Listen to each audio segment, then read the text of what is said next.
មនុស្សប្រយើងមានសមត្ថភាពអាចរលួយបានហើយប៉ុន្តែបរាជ័យក្នុងរឿងស្នេហាត្រូវបានគេក្បត់អីចឹងទៅសួស្តីបងប្អូនអរគ្នានៅក្នុង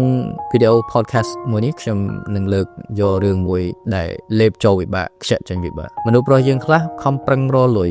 ខំប្រឹងតស៊ូកសាងអនាគតរកស៊ីបង្កើតមុខរបររហូតដល់មានសមត្ថភាពហើយរឹងមាំនៅក្នុងសង្គមហើយប៉ុន្តែអ្វីដែលជួយចាប់បំផុតនោះនៅពេលដែលមានគ្រប់យ៉ាងបែរជាមនុស្សដែលយើងស្រឡាញ់បំផុតនោះគាត់ទៅជាក្បត់យើងអីចឹងទៅវាពិតជាអយុត្តិធម៌ខំកសាងដើម្បីគេចុងក្រោយសល់តែខ្លួនឯងបងប្អូនដឹងអត់ពេលខ្លះភាពបីឆ្លាតនៅក្នុងមុខចំនួននិងភាពបីឆ្លាតនៅក្នុងរឿងស្នេហាវាអត់ដើរទៅតាមគ្នាទេយើងវក់កសាងអនាគតរហូតដល់ភ្លេចមើលបច្ចុប្បន្នយើងគិតថាការរលួយបានច្រើនគឺជាការផ្ដល់ឲ្យដ៏ល្អបំផុតតែមនុស្សស្រីខ្លះគេអត់ត្រូវការលុយតែមួយមុខទេគេត្រូវការពេលវេលានិងភាពកក់ក្ដៅគេអន្ទាក់នៃភាពល្អពេកយើងគិតថាមានលុយគេនឹងមិនទៅណាទេនេះជាចំណុចមនុស្សប្រុសយើងច្រើនតែល្ងងក្នុងរឿងស្នេ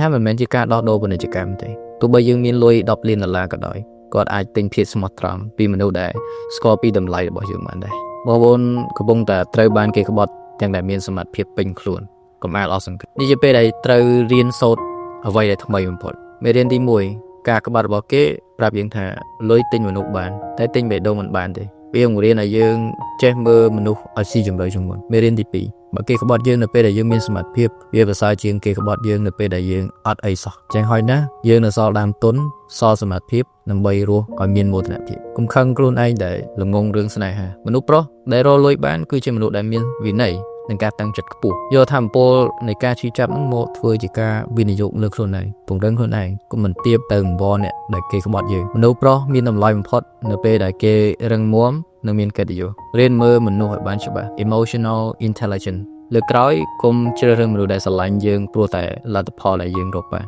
តែត្រូវជ្រើសរើសមនុស្សដែលស្រឡាញ់យើងឃើញពីគុណតម្លៃដែលយើងមានយើងតែចាំថាការដែលគេក្បត់យើងមិនមែនមកពីយើងអត់ល្អទេតែមកពីគេជាចុងក្រោយខ្ញុំចង់ប្រាប់អ្នកនរគ្នាថាការដែលអ្នកនរគ្នារលួយបានវាបង្ហាញថាយើងវាឆ្លាតនៅក្នុងរឿងជីវិតហើយចំណែកការដែលគេក្បត់យើងវាបង្ហាញថាគេល្ងងក្នុងរឿងស្នេហាកុំយកកំហុសរបស់អ្នកដទៃមកដាក់ទោសលើខ្លួនឯងរក្សាស្នាមញញឹមរក្សាសមត្ថភាពរួចដើរទៅមុខដោយភាពជឿជាក់មនុស្សស្រីដែលល្អពិតប្រាកដគេនឹងរងចាំកន្លែងដែលស័ក្តិសមនឹងសមត្ថភាពរបស់យើងអរគុណសម្រាប់ការស្ដាប់ podcast មួយនេះ